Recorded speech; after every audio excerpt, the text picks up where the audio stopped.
That's right. It's all good. And we are back with another episode of Happy Hour with Heather and guest with myself, that other dude, Andrew. And as always, I'm joined by Heather, who lends her name to the program. Hello. And today, we're going to do an episode that we were supposed to do last week, but my mother had an impromptu hospital visit and I needed to travel with her. She is fortunately fine, for those of you who are concerned, but sometimes you just got to roll with the punches the universe throws at you. So we are going to discuss Dopelord today for episode number 124 from Lublin, Poland, I believe. And I will hand you the keys so that you can take a spin and let us know what you thought about Dopelord. Okay. Well, I think I first became familiar with Dopelord when their record Children of the Haze was released in 2017. Dopelord, this is an excellent band, by the way. That record, Children of the Haze, I think is still one of my favorite records. Then their next album, Sign of the Devil, was released in 2020. And you have to read the comments on Bandcamp. Lots of love for the song Heathen. And one person said there wasn't a stereo system loud enough for it. I thought that was a great, great comment. I also listened to their newest release, which is called Songs for Satan. And I bought this record. I liked it so much that I bought it. I realized I didn't have any Dopelord records, and that's a travesty. So I had to fix that right away. You must own at least one of their records. This is one of the best stoner doom bands out there. Every single one of their releases is just fabulous. Incredible riffs, earth-shattering tone, great vocals. They also did a 4-way split with some other bands from Poland, Weedpecker and Major Kong and Space Slug. And there's a lot of great stoner and doom bands in Poland. So it's amazing that country has so many great stoner doom bands. Another one I can think of that we've talked about previously is Red Scalp. I really like them too. So, but Dopelord is definitely up there, and I think this was a fantastic pick. Thank you. Yes. I had first learned about Dopelord, I think, in 2013 when I was in Hong Kong. And I think they were a band that I tried to convince Martin to make the switch from Britpop to heavy metal for the old podcast, A Fistful of Faithful. I think I'd heard, let me get my note. Yes, I'd heard off of the album Magic Rights, which came out in 2012. They have a track called Lucifer's Son. And the riff is reminiscent of Lord of This World by Black Sabbath. It's one of my favorite chord progressions. And the track opens with a sample from the movie. Hold on. Why I didn't put down the movie title? The opening, the sample is a guy saying, "Satan, where are you? Come out and fight."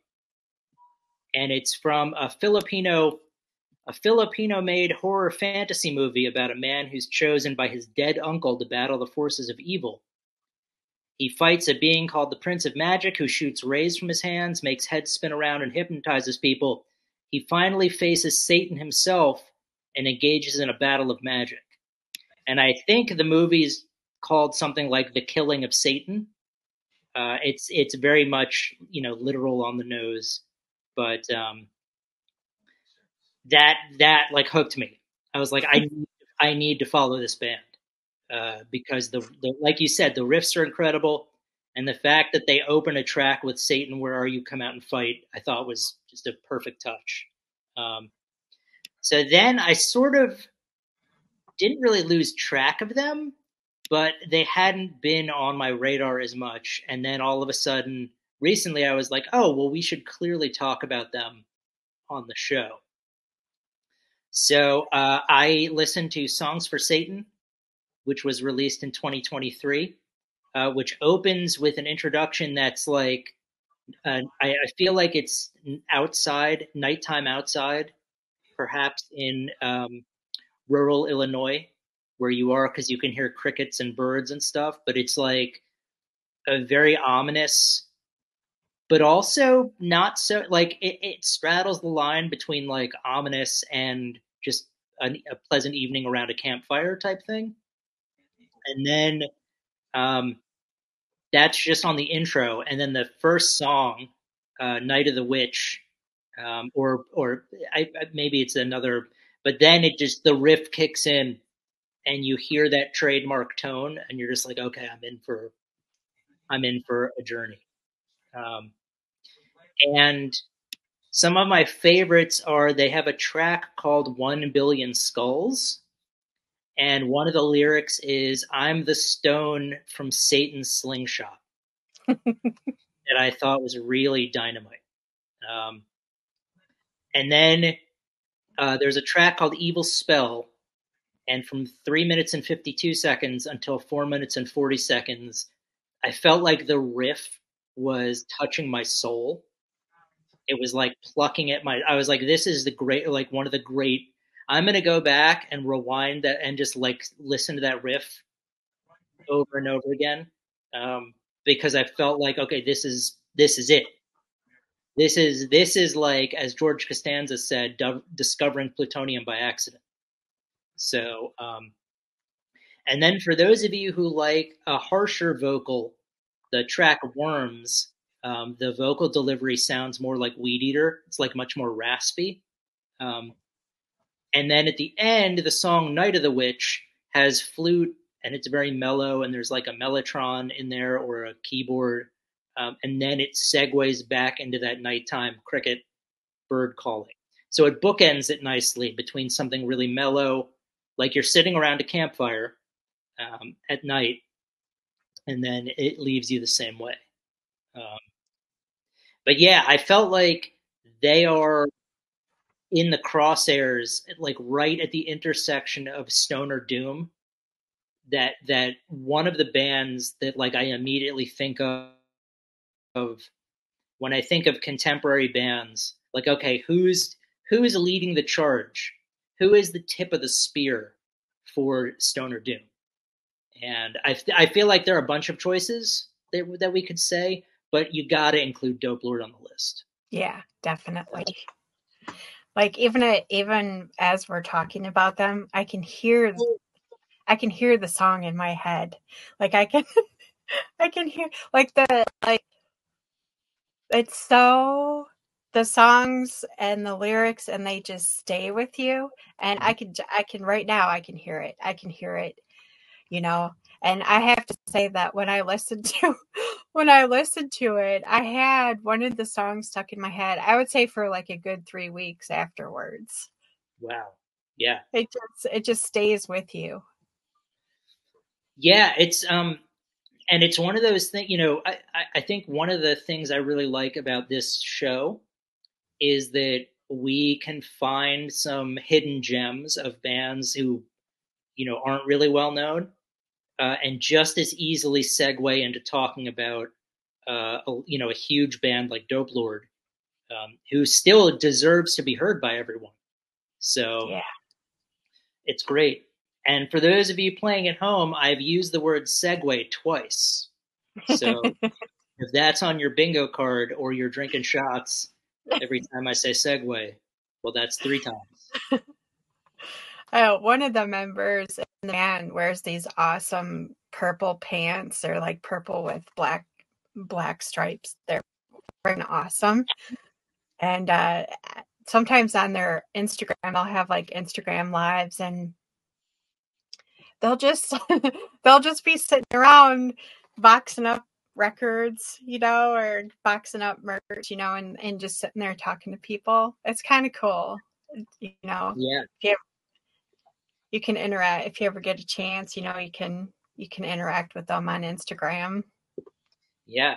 Well, it's been very cool. Like, we've had bands reach out to us who we've talked about, um, who I would never think would take the time, because we're just two. I mean, we're two fans who are doing this for fun.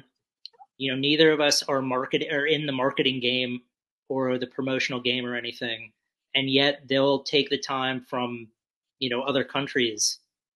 Slow Green Thing comes to mind from Germany, reaching out to us. Yeah. And it's wonderful. Yeah, I mean, I'd love to interact with all these bands. Yeah. It'd be very cool.